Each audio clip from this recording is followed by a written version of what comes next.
Ang karabaw ug ang kuhol.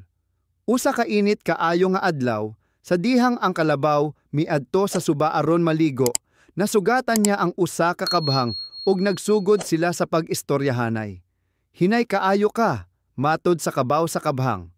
Ah, dili, tubag sa kabhang. Mapildi ko ikaw sa usa ka lumba. Unya atong sulayan ug tan-awon, miingon ang karabaw. Busa nang gawa sila sa bangko ug misugod sa pagdagan. Human makalayo ang kalabaw, mihunong siya ug mitawag, "Kuhol!"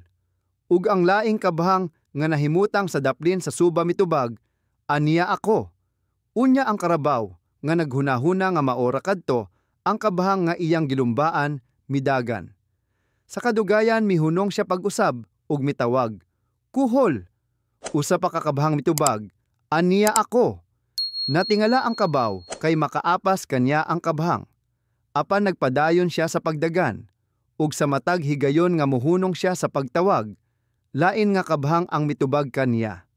Apan determinado siya nga dili siya mabunalan sa kabhang, busa midagan siya hangtod nga natumba siya.